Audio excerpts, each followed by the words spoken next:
좋겠어요. 우리 학생들 감사합니다. 영국의 소설가 맥스 비어부미의 작품 가운데 행복한 위선자라는 소설이 있습니다. 주인공 로드헬은 거칠고 비양심적인 사람이어서 그를 피하고 그의 얼굴만 봐도 사람들은 불쾌하게 여겼습니다. 그런데 언제부터인가 헬의 마음에는 연정이 삭트기 시작했습니다. 이유는 아름답고 순결한 미얼이라고 하는 여자를 짝사랑하게 됐기 때문입니다. 어느 날 헬이 미얼이에게 찾아가 사랑스러운 말로 청혼합니다. 하지만 돌아온 말은 사늘했습니다.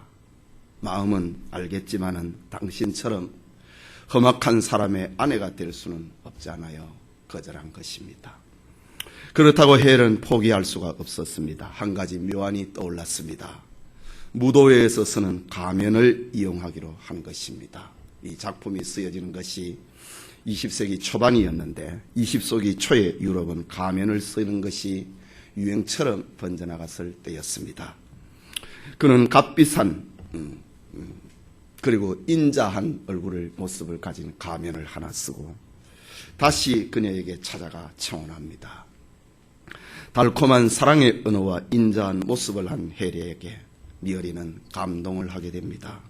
물론 가면을 쓴 사람이 헬이라는 사실을 전혀 눈치채지 못하고 미어리는 청혼을 받아들입니다.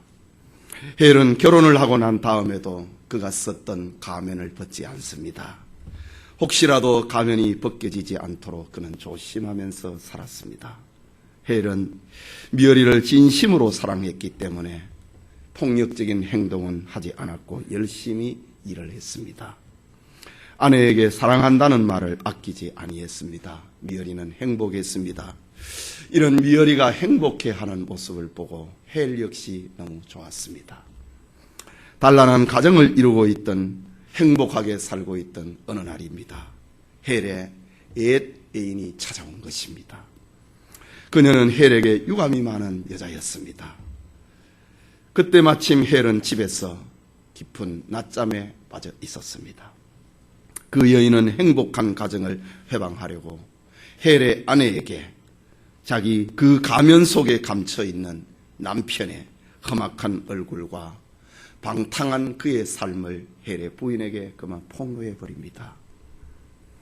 그녀의 말은 충격적이었습니다. 헬의 아내는 정말 그런가 확인하고 싶었습니다. 그래서 깊이 잠이 든 남편의 가면을 슬그머니 벗겨봅니다. 그 순간에 옆에서 지켜보던 남편의 과거를 폭로하였던 여자는 놀랐습니다. 가면 속의 얼굴은 험악하고 비열한 모습이 아니었기 때문입니다. 잠들어 있는 그의 얼굴은 가면의 그 인자한 모습보다도 더 인자하고 푸근해 보였기 때문입니다. 소설가 맥스 비어붐은 이런 소설을 통하여서 독자들에게 교훈을 들려주고 있는 겁니다. 사람은 누구나가 변할 수 있다라는 겁니다. 마음에 무엇을 생각하고 사느냐, 마음속에 무엇을 목표하고 살아가느냐, 마음속에 무엇을 추구하면서 살아가느냐, 그 따라서 그 사람의 속뿐만 아니라 그 사람까지도 변화될 수 있다라는 것을 비어붕은 소설을 통해서 20세기 초에 이 이야기를 들려줍니다. 오늘 성경 속에서 출애굽의 지도자 모세는 광야행전 40년을 경험한 이스라엘 백성들에게 겉과 속을 하나님의 백성으로 돌려놓는, 하나님의 백성으로 만들어 놓는 꿈을 제시하고 있습니다. 그것은 하나님의 언약의 땅 가나안을 생각하며 살라. 마음속에 하나님의 약속이, 하나님의 축복을 마음속에 가지고 살면은 속도 변하고 겉도 변할 수 있다. 그 메시지를 지금 모세는 전달하고 있습니다. 주일 이 아침에 가나안이라는 제목으로 하나님의 말씀 받고자 합니다. 말씀을 듣는 우리 모두에게 하나님의 은혜 주심이 있기를 소원합니다. 가나안. 그것은 출애굽한 이스라엘 백성들에게 약속하신 땅입니다. 본문 8절과 9절을 다시 보겠습니다. 같이 읽을까요? 그러므로 너희는 내가 오늘날 너희에게 명하는 모든 명령을 지키라. 그리하면 너희가 강성할 것이요 너희가 건너가서 그것을 얻을 것이며 또 여호와께서 너희의 열조에게 맹세하사 그와 그 후손에게 주리라고 하신 땅 곧 젖과 꿀이 흐르는 땅에서 너희의 날이 장구하리라 라고 합니다. 여기 오늘 성경에 땅 들어가서 얻을 곳이라는 말이 반복되지요. 이 누구에게 들려주는 말씀입니까? 너희에게 오늘날. 그러므로 너희는 또 너희에게 너희가 응? 또 9절에는 너희의 9절 마지막에 너희의 날이 너희라고 하는 말이 반복되고 있습니다. 땅이라는 가나안 땅이라고 하는 말과 더불어 너희라고 하는 말을 지금 모세는 강조하고 있습니다. 너희, 이것은 바로 출애굽한 이스라엘 백성을 가리킵니다. 이스라엘은 애굽에서 종되었다가 6월절에 어린 양의 그 기적을 통과하고 애굽에서 탈출한 사람들입니다.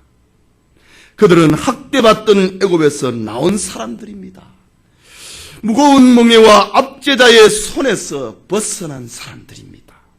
하나님의 쏟아지는 기적 속에서 홍해를 건넜고 광야를 통과한 사람입니다. 하지만 광야 40년이 지나는 동안에 저들은 변화되지 않았습니다. 겉은 이렇게 애굽에서 가나안으로 향하고 있지만은 그 속이 아직도 변화되지 않았습니다. 결국 그들은 하나님을 거역을 하다가 광야에서 다 죽고 말았습니다. 지금 모세 앞에 있는 이스라엘 백성들은 여호수아와 갈렙을 제외하고는 다 광야에서 출생을 한 신세대들입니다. 모세는 광야교회 신세대들에게 지금 고별 설교를 하고 있는 중입니다. 그렇다고 저들에게 모세는 새로운 메시지를 전하는 시간이 아닙니다. 모세는 시내산에서 받은 말씀을 지난 40년 동안에 전했던 그것을 지금 광야 신세대들에게 전하고 있습니다. 여러분, 생명이 담겨있고 구원이 담겨있는 하나님의 말씀은 새로운 것이 아닙니다. 역사의 진행과 변천의 과정 속에서 하나님의 말씀은 변하지 않습니다. 한결같습니다. 하나님이 인류에게 구원을 얻을 다른 이름을 주신 일이 없기 때문입니다. 오직 믿음으로, 오직 예수 그리스도를 믿음으로 구원에 이르기 때문입니다. 그래서 모세는 지난 40년 전에 이스라엘 백성들에게 들려주었던 그 말씀을 오늘날 너희에게 명하는 하나님의 모든 명령을 지키라 라고 모세는 들려주고 있습니다. 여러분, 이스라엘의 출애굽 운동에 가담한 사람들은 오늘날 교회 운동을 하고 있는 성도들을 가리킵니다. 애굽은 불신앙의 세상을 가리킵니다. 우리는 세상에서 나온 사람들입니다. 이 일을 이루시기 위하여 예수님께서는 6월절에 어린 양이 되셔서 십자가에 죽으셨습니다. 신자들이 불신앙의 세상 속에서 그리스도의 은혜를 잊고 교회로 나아오는 것, 이것을 가리켜 오늘의 출애굽 운동이라고 부릅니다. 하나님은 성도들에게 세상이 아닌 새로운 세계, 영적 가나안을 생각하며 살도록 말씀하십니다. 그것이 지금은 교회고 궁극적으로는 천국인 것입니다. 성경은 그리스도의 은혜로 세상에서 나온 성도들에게 말씀하십니다. 내가 오늘날 너희에게 명하는 모든 명령을 지키라 그리하면 너희가 강성할 것이라. 잘 될 것이다. 그리하면 적과 꿀이 흐르는 땅에서 너희의 날이 장구할 것이다. 복된 세월이 오래갈 것이다 라고 합니다. 하나님은 출애굽한 이스라엘 백성들에게 극과 속이 하나님의 백성으로 변할 것을 말씀하셨듯이 오늘 우리에게도 하나님은 말씀을 지키며 하나님 백성다워지기를 원하십니다. 하나님의 약속을 생각을 하면서 살아가기를 원하십니다. 하나님의 형상으로 지음을 받은 본래를 찾으면서 살아가기를 원하십니다. 예배드리는 우리 모두에게 날마다 우리의 겉과 속이 하나님의 자녀로 변해가는 그런 은혜가 있기를 소원합니다. 둘째로 가나안, 그것은 애굽과 다른 삶의 자세를 요구하는 땅입니다. 10절을 보십시다. 읽읍시다. 내가 들어가 얻으려 하는 땅은 네가 나온 애굽 땅과 같지 아니하니 거기서는 너희가 파종한 후에 발로 물대기를 채소밭에 댐과 같이 하였거니와. 애굽에서의 삶입니다. 애굽이라고 하는 말은, 애굽이라고 하는 단어는 기름지다, 검다라는 뜻을 가지고 있습니다. 애굽을 기름지고 검게 만드는 나일강은 지리적으로 중앙아프리카에서 발원하여서 멀고 먼 대지를 적시고 지중해로 흘러들어가는 애굽의 젖줄입니다. 나일강은 흘러가는 도중에 애굽 땅에 많은 거름물을 운반을 해서 그 땅을 기름지게 만듭니다. 그리고 검은 땅을 만들어 놓습니다. 애굽의 농사법도 특이합니다. 애굽에는 직접적인 비가 내리지 않아도 웅장하게 흐르는 나일강에 때문에 걱정 없이 농사를 지을 수 있습니다. 그들은 기름진 땅에 나일강의 물을 발로 수차를 돌려갖고 물을 공급을 하면 되는 겁니다. 앞서 말씀드린 것처럼 애굽은 세상을 상징합니다. 세상은 검은 땅, 검은 물, 검은 떡, 검은 문화가 흐르는 곳입니다. 애굽 사람들은 세상에 흐르는 검은 것을 바라보면서 살아갑니다. 검은 땅을 바라보고 넘쳐 흐르는 검은 나일강의 물을 보며 살아갑니다. 그리고 애굽을 떠나온 이스라엘 백성들이라 할지라도 자신의 신분과 위치를 잊어버리고 자주자주 애굽의 땅과 애굽의 떡과 애굽의 물과 야채를 그리워했지 않습니까? 그들은 세상에서 구원하신 하나님께 감사하기는커녕 애굽에서 구원받은 것에 대해서 감사하기는커녕 자주 원망했습니다. 그러다가 저들은 광야에서 다 죽었습니다. 이제 그 아들과 딸들이 역사를 계승을 해서 모세의 고별 설교를 듣고 있습니다. 모세는 저들에게 애굽에서의 그런 삶의 방식이 아니라 가나안에서의 새로운 삶의 방식을 들려줍니다. 애굽에서는 이렇게 살았다. 그러나 가나안에 들어가서는 새로운 삶을 살아야 된다. 그게 11절의 말씀입니다. 같이 읽읍시다. 너희가 건너가서 얻을 땅은 산과 골짜기가 있었어. 하늘에서 내리는 비를 흡수하는 땅이요. 평야가 아니라고 합니다. 애굽의 더 넓은 검은 땅과 기름진 물이 흐르는 그런 땅이 아니라고 합니다. 산과 골짜기가 있다. 하늘에서 내리는 비를 흡수해버리는 땅이라고 합니다. 그곳에는 물을 모아둘 수도 없고 땅을 쳐다보고 흐르는 물을 발로 수차로 돌려갖고 공급을 할 수 없는 땅입니다. 또한 지정학적으로 보면 가나안은 저 북동쪽의 유프라테스 강과 그리고 서남쪽에 나일강의 길목에 있기 때문에 역사적으로 애굽에 짓밟히고 바벨론에 짓밟히고 아수르에 바사에 헬라에 로마에 짓밟혔던 세계의 열강이 지배를 하였던 땅입니다. 말하자면은 가나안은 긴장을 늦출 수 없는 땅입니다. 하나님은 그곳에 자기 백성 이스라엘을 살도록 만들었습니다. 인간적으로 보면은 가나안은 애굽보다 절대로 더 좋은 환경이 아닙니다. 어쩌면은 좁은 길이요, 좁은 문이 있는 땅입니다.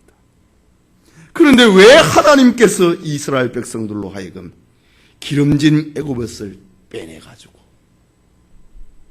박토와 같은 가나안 땅에 살게 하셨을까?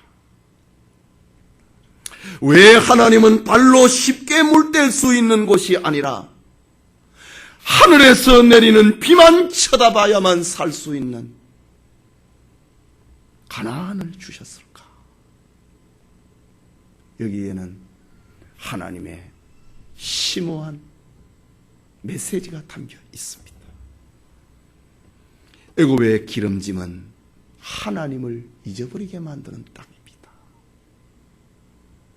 애굽에 넘치는 물은 하나님을 생각하지 않도록 만들어버립니다. 간절하지 않아도 물이 있는데요. 흉년이라고 하는 건 생각 못하는데요. 하나님을 잊어버린다. 애굽이라고 하는 땅은 하나님을 생각하지 아니하는 땅입니다. 하나님은 이스라엘 백성들에게 가나안 땅에서 살게 해가지고 땅을 쳐다보며 땅에 흐르는 물을 바라보며 사는 게 아니라 하늘을 쳐다보며 살게 만들었습니다. 하나님의 은혜를 소망을 하면서 하나님이 도와주시면 안 된다고 하는 그런 긴장감 속에서 살도록 만들었습니다. 여러분, 우리의 모습하고 비슷하지 않습니까? 그 안에서 가나안 땅이라고 하는 하늘을 쳐다보고 긴장감을 늦추지 않아야 되는 그 안에서 하나님은 자기 백성들이 평안을 누리고 안식을 누리고 미래를 계획하고 너가 강성할 것이다, 장수할 것이다, 네 날이 장구할 것이다. 그 안에서 이스라엘 백성들이 복을 누리기를 원하셨던 겁니다. 여러분, 그렇다면은 오늘 우리의 삶의 현장을 생각해 보십시다. 여러분의 삶의 현장에서 하나님이 생각이 나지 않는다면은, 하나님을 잊어버리고 사는 삶의 환경이라면은, 하나님을 의지하지 않는 삶의 형편이라면은, 그것은 아무리 풍요롭다 할지라도 그것은 가나안이 아닙니다. 그것은 하나님의 축복이 아닙니다. 그것은 우리를 망하게 만드는 땅입니다. 하지만 우리의 삶이 아무리 어렵고 힘든 형편이라 하더라도 거기에서 하나님을 찾는다, 하나님을 의지한다, 하나님의 은혜를 기다린다. 그곳은 가나안을 향하여 가는 곳이고 거기가 바로 하나님의 축복의 땅, 젖과 꿀이 흐르는 땅입니다. 성도는 평안히 땅을 쳐다보고 발로 물 때는 쉽게 살아가는, 넓은 길로 가는, 쉽게 가는 애굽의 생활의 방식이 아니라 긴장 속에서 하나님을 쳐다보고 하나님의 은혜를 기다리면서 살아가야 되는 것입니다. 그것이 오늘 성경에 가나안이라고 하는 것. 애굽에서는 그랬지만은 가나안에서는 그렇지 않다고 새로운 삶의 방식을 들려주고 있는 모세의 메시지입니다. 베드로는 이런 삶을 가리켜서 베드로전서 2장 10절에 너희가 전에는 백성이 아니더니 이제는 하나님의 백성이요, 전에는 긍휼을 얻지 못하였더니 이제는 긍휼을 얻은 자라. 이제는 하나님의 백성이 됐다. 하나님의 긍휼을 얻은 자가 되었다. 새로운 삶의 방식이 있다는 말입니다. 마지막으로 가나안은 하나님의 눈이 항상 그 위에 머물고 있는 땅입니다. 12절 말씀을 같이 봅시다. 내 하나님 여호와께서 권고하시는 땅이라. 새초부터 새말까지 내 하나님 여호와의 눈이 항상 그 위에 있는. 애굽에 있었을 때는 하나님의 보살핌이 아닙니다. 하나님의 은혜와 사랑이 쏟아지는, 하나님이 권고하시는 그런 땅이 아닙니다. 그러나 가나안은요, 땅을 쳐다보고 못 살게 돼 있어요. 흐르는 강을 보고 못 살게 돼 있어요. 가나안에서는 하늘을 쳐다보며 하나님의 은혜만을 기대하면서 살도록 되어 있어요. 늘 주변을 의식을 하고 긴장하면서 살도록 되어 있어요. 그러나 중요한 것은 그럴 때에 하나님이 권고한다. 하나님이 보살펴 주신다. 하나님이 인도해 주신다. 하나님이 지켜 주신다. 하나님이 이스라엘의 울타리가 되어 주신다. 권고하시는 땅이다 라는 말입니다. 말씀드린 것처럼 애굽은 땅과 강의 자원에 의존을 하고 있습니다. 그러나 가나안은 하나님의 눈이라고 하는 사랑과 보호를 의존하면서 사는 곳입니다. 애굽에서는 이 땅과 강은 내 것이라고 생각을 하면서 살아가지만은 가나안에서는 이 땅과 강은 하나님으로부터 온 것이다. 그것을 생각하면서 사는 것입니다. 그럴 때에 그 땅은 하나님으로부터 온 것이다. 이런 마음을 가지고 살아갈 때에 그 땅은 젖과 꿀이 흐르는 땅이 될 것이다 라고 합니다. 보리떡 5개와 물고기 2마리를 가지고 5,000명을 먹이는 그런 기적이 일어나는 것처럼 하나님을 의지할 때에, 하나님을 쳐다볼 때에 그 땅은 젖과 꿀이 흐르는 땅이 된다라는 말입니다.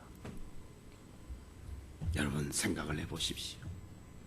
하나님을 의지하는 성도를 위하여서 하나님이 권고한다고 합니다. 하나님이 산마루에 물을 대시고 밭고랑을 정리하시는 것을 생각을 해보십시오. 애굽에서는 내가 수차를 돌립니다. 그러나 가나안에서는 하나님이 비를 내려줍니다. 하나님이 자기 백성을 위하여 일하시려고 허리를 굽히시는 장면을 생각해 보십시오. 하나님은 자기 백성의 삶에 은혜의 빛과 은혜의 단비가 내리기를 기뻐하십니다. 하나님은 자기 백성의 직장과 사업장에 열매가 맺히는 것을 기뻐하십니다. 하나님은 자기 백성의 가정에 사랑과 이해와 용서와 배려가 가득하기를 기뻐하십니다. 예수님께서 말씀하시기를 내가 문이니 누구든지 나로 말미암아 들어가면 구원을 얻고 또는 들어가며 나오며 꼴을 얻으리라.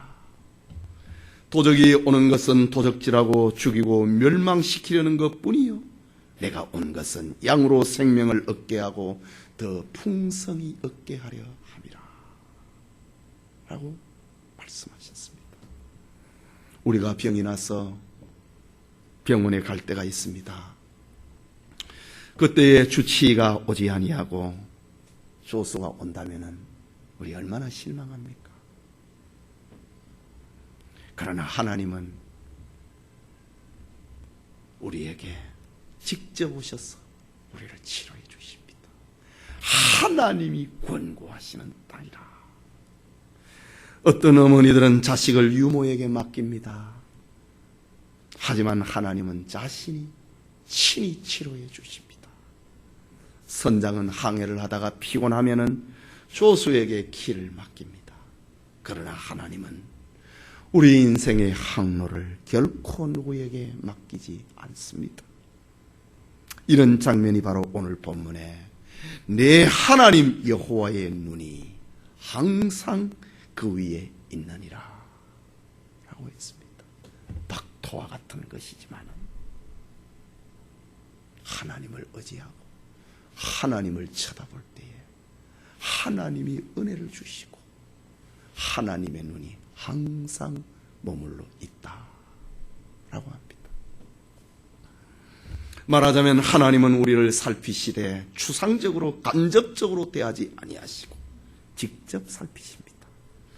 우리가 하나님께 범죄할지라도 그것이 우리를 하나님의 사랑을 약화시키지는 못합니다. 하나님은 우리가 허물이 많다고 하는 것을 다 알고 계십니다.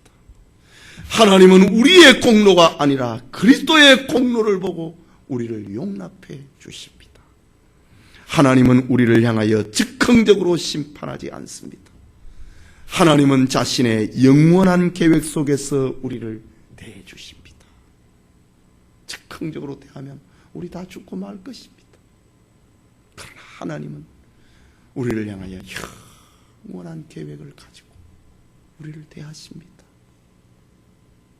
그래서 오래 참으신다는 말을 하고 있습니다. 하나님은 자기 백성된 우리를 단 하루도, 단 한 시간도, 단 1분 1초도 자신의 사랑의 눈에서 비치지 않는 때와 장소를 없게 하십니다. 이것이 하나님의 눈이 항상 머무는 자기 백성 가나안의 삶입니다. 이것이 영적으로 오늘날 성도의 교회 생활을 말합니다. 그러므로 신자는 가나안을 떠날 수 없듯이 교회를 떠나서는 안 됩니다. 교회는 그리스도의 피로 구속받은 성도들이 세상에 살다가 죽을 곳이 교회입니다. 하지만 하나님의 자녀된 우리의 삶이 우리의 힘으로는 부족합니다. 본문의 말씀처럼 하나님이 권고하시는 은혜로 가능한 것입니다. 우리에게 은혜 주시는 자 안에서 우리는 모든 것을 할 수 있는 것입니다. 이것이 가나안의 축복입니다. 성도 여러분, 사람들은 한 번 떠나면은 다시 되돌아오지 않는 것이 4가지가 있다고 합니다. 하나는 입으로 뱉어놓은 말입니다. 둘째는 날아가 버린 화살입니다. 셋째는 지나가 버린 인생입니다. 그리고 넷째는 놓쳐버린 기회입니다. 이들 중에 그 어느 것 하나라도 원상 회복은 불가능한 것입니다. 사람들은 자주자주 자신이 행복을 만들어내는 줄 생각합니다. 자신이 행복의 주인이 되는 것으로 착각합니다. 그러나 성경은 행복의 주인은 인간이 만드는 것이 아니라 인간이 주인이 되는 것이 아니라 행복은 우연히 오는 것도 아니라고 합니다. 하나님께서 인생들이 받아 누릴 행복을 하나님이 만들어 놓았습니다. 이 목적을 위하여 하나님께서는 자기 백성을 애굽이라고 하는 세상에서 출애굽을 시켜서 가나안을 향하게 하셨습니다. 이 행복을 위하여서 세상의 땅과 검은 물을 쳐다보면서 사는 것이 아니라 하나님을 쳐다보며 하나님을 기다리며 하나님을 의지하는 삶의 방식으로 살아가도록 정해놓았습니다. 가나안의 삶을 살아가는 자에게 하나님이 보호하시고 울타리가 되어주시고 인도자가 되어주십니다. 하나님의 눈이 항상 그 위에 머문다 라고 말씀하고 계십니다. 행복입니다. 가나안을 생각하고 가나안의 축복을 향하는 자에게 베푸시는 하나님의 은혜와 은총이 오늘 예배드리는 우리 모두와 함께 하기를 소원합니다.